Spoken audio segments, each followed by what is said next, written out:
Voltamos e no último bloco, como vocês recordam, nós fizemos uma pergunta que atinge todos os brasileiros, ou se ainda não atingiu, certamente um dia atingirá, que é o famoso golpe do Pix.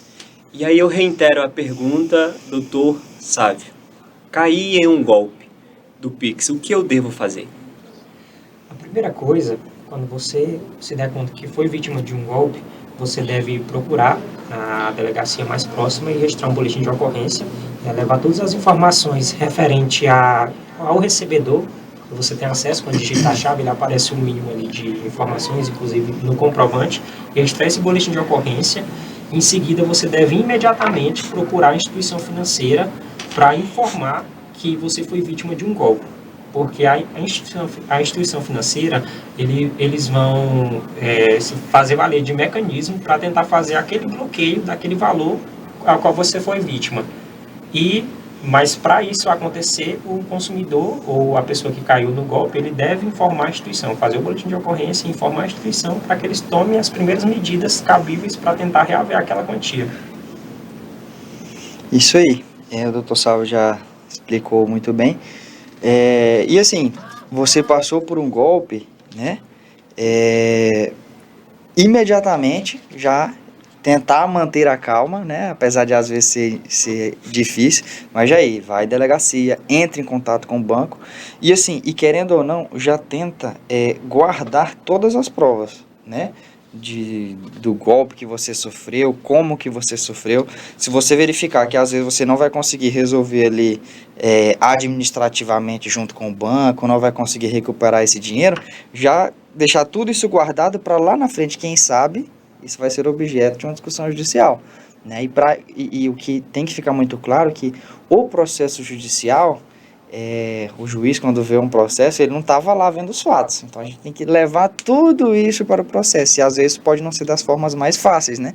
Então, a gente tem que organizar as provas, né? Por isso que é importante você fazer um BO lá na delegacia, né? Ter as trocas de mensagem com o gerente, com quem quer que seja. Se não for o caso, notifica o banco, formaliza isso via e-mail. PROCON, reclame aqui, enfim, todos os meios que você tiver de narrar a sua situação de forma específica, detalhada, os prejuízos, né, que você sofreu, para tentar se resguardar e diminuir esses prejuízos, né, que você teve aí, tanto patrimonial e às vezes no descarte, né, até mesmo emocional também, né? Porque sempre né? Às vezes você desgaste, perde né? um dinheiro no banco, às vezes o dinheiro que você estava guardado para um fim tão específico e às vezes um dinheiro que você juntou durante tanto tempo para realizar um sonho, um projeto, uma vontade. A gente sabe que sempre quando mexe com recursos há um fator emocional envolvido. Mas quando acontecem esses golpes, qual seria a responsabilidade do banco? E reitero mais uma vez, nós sabemos que hoje em dia não há apenas a presença dos bancos físicos, há também os bancos digitais. E diante dessa questão, qual seria a parcela de responsabilização dos bancos diante de um acontecimento desse? Primeiro, voltando ao que você estava falando aí. A pessoa, eu, você, todos nós depositamos nossos recursos ali na instituição financeira. Ninguém imagina que de hoje para amanhã você vai ser privado de tudo que está ali, né? Então, o banco, ele tem um dever, né? Um dever de guarda, né? De cuidado, e tem que, né, ter todos os esforços para proteger esse recurso que é confiado à segurança dessa instituição financeira, né? Tem uma súmula do STJ, não vou lembrar agora, mas que fala que é a responsabilidade objetiva das instituições financeiras. Então, ela tem a obrigação de cuidar desses valores, sob pena de que, se identificada uma falha nos procedimentos internos, ela tem o dever de reparar. Exatamente. Inclusive, a própria regulamentação do Bacen sobre o PIX, ele já traz algumas obrigações para as instituições financeiras, alguns cuidados que elas devem ter desde a abertura da chave PIX quanto às transações. Tanto é que em horário comum, que seriam os horários diurnos, eles têm, em tese, 30 minutos para analisar aquela transação, e no horário noturno ou finais de semana, 60 minutos para analisar aquela transação para ver se não pode ser alguma fraude. E as instituições financeiras, elas têm que observar o papel delas é observar se não está acontecendo alguma coisa atípica naquela conta. Vamos supor que a gente aqui tem o costume de fazer transações no valor médio de R$ 500 de segunda a sexta.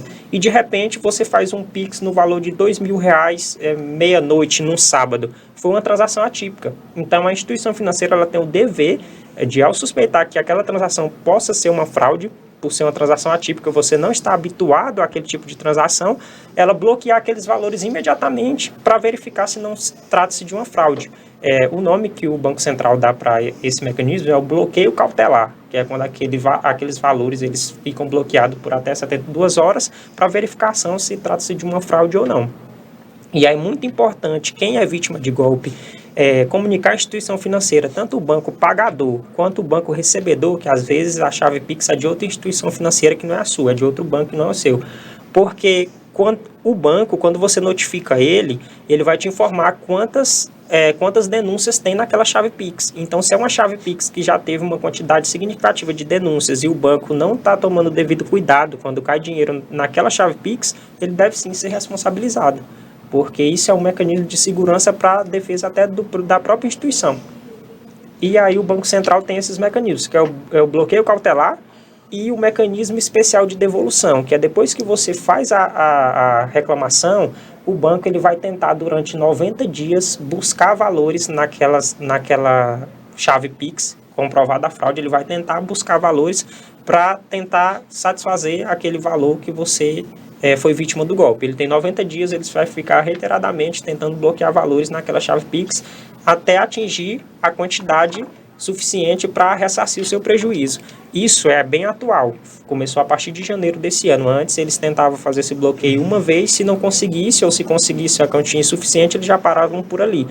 Agora não, a instituição financeira ela é obrigada a tentar 90 dias consecutivos a tentar recuperar aquele dinheiro após a notificação de que aquilo foi uma fraude.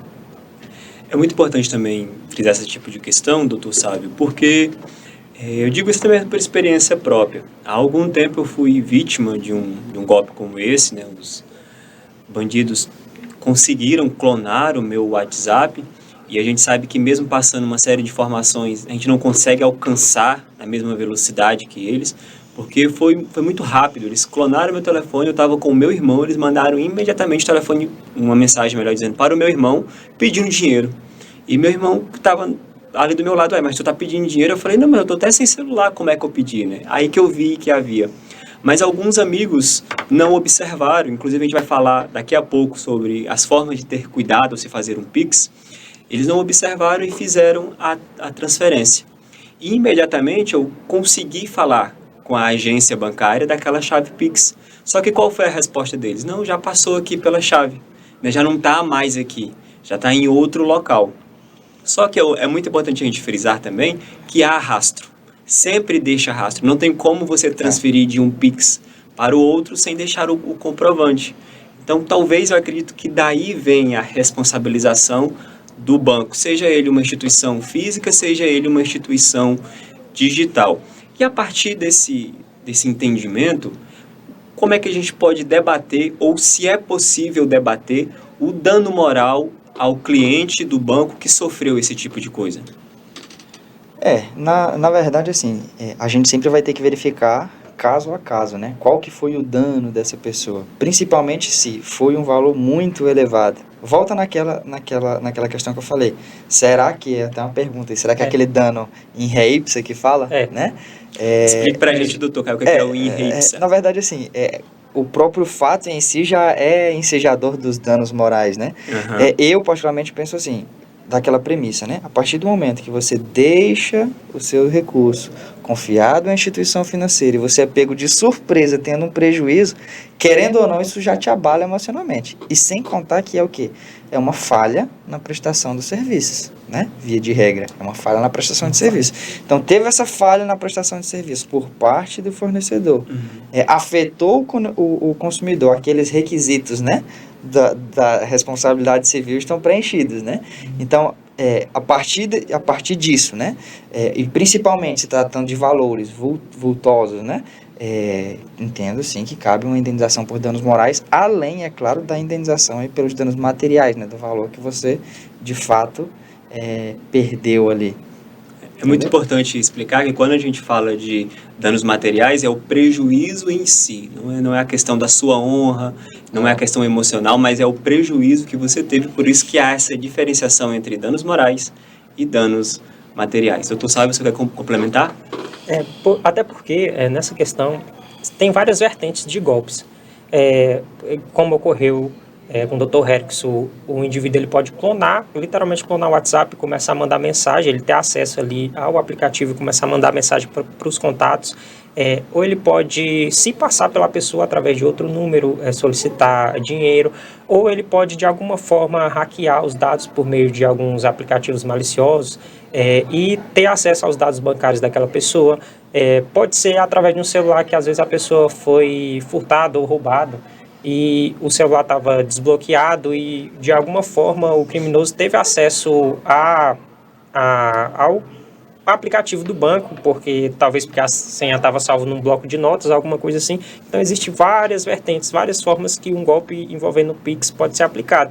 E a situação ela tem que ser estudada caso a caso para ver qual é a real responsabilidade do banco quanto a isso. Porque para o banco se eximir da responsabilidade, ele tem que provar que foi a culpa exclusiva de terceiro, foi exclusivamente culpa daquele detentor daquela chave porque houve aquela fraude da vítima. No Pix. Mas mesmo em algumas situações que a gente pode pensar que obviamente pode ser a culpa de terceiro, no caso de algum golpe, porque você sabe que o pessoal eles têm uma lábia imensa para te induzir ao erro ali. Mesmo nesses casos, ainda assim eu entendo que o banco pode ser responsabilizado se ele não zelar pelo dever dele de segurança sobre aquela ótica do que ele deve fazer para analisar se aquela transação foi típica ou não, que é o horário de transação, média de valores que aquela chave transaciona, o tempo também que a chave recebedora foi criada, porque às vezes o golpista ele cria uma chave Pix agora e daqui a 2 horas ele já está aplicando o golpe com aquela chave. Será que a instituição financeira que criou aquela chave Pix, ela observou o dever de segurança na criação daquela chave, checou os dados, checou se aquela pessoa não está querendo criar aquela chave para aplicar golpes? Então, tudo isso tem que ser analisado na hora de tentar responsabilizar a instituição financeira. Na verdade, eu acho que a questão vai ser se teve alguma falha na prestação de serviço por parte do banco. Ele tem esse dever de cuidado, de zelo e de guardar aqueles recursos que estão ali confiados. A partir do momento que existe uma falha do banco e essa falha resultou em um prejuízo para o consumidor, aí eu entendo nesse dever de responsabilização, né? Sim, é muito importante também frisar essa questão do dano material, porque com a democratização do conhecimento jurídico, é comum as pessoas acharem que tudo pode resultar em dano moral, quando na verdade há uma máxima suprema, né, e não é redundância quando nós dizemos isso, é porque realmente é um conceito que tem que ser observado à exaustão várias vezes, é que de fato cada caso é um caso. Nenhum pode ser comparado a outro, até porque a extensão do dano, a situação, elas nunca se repetem. Elas podem se parecer, mas elas nunca repetem. Não é qualquer R$10, né, que vai... Exatamente. Ou como uma cliente certa vez me procurou para processar o banco porque ela havia passado R$50 para uma parente dela sem querer e a parente não queria devolver. Então a gente já vê que era uma questão ali realmente familiar. Inclusive essa situação... quando a pessoa passa o Pix errado, eu fui passar um Pix para o Dr. Herix sem querer, passei um Pix para o Dr. Caio. Eu não posso utilizar do bloqueio cautelar ou do mecanismo especial de devolução. Eu não posso. Isso é só em caso de fraude. Quando for um erro meu, aí eu tenho que tentar outros métodos para reaver essa quantia. Exatamente. E já pegando o gancho para a pergunta do próximo bloco, eu questiono vocês dois a respeito de fiz um Pix errado, que pode acontecer.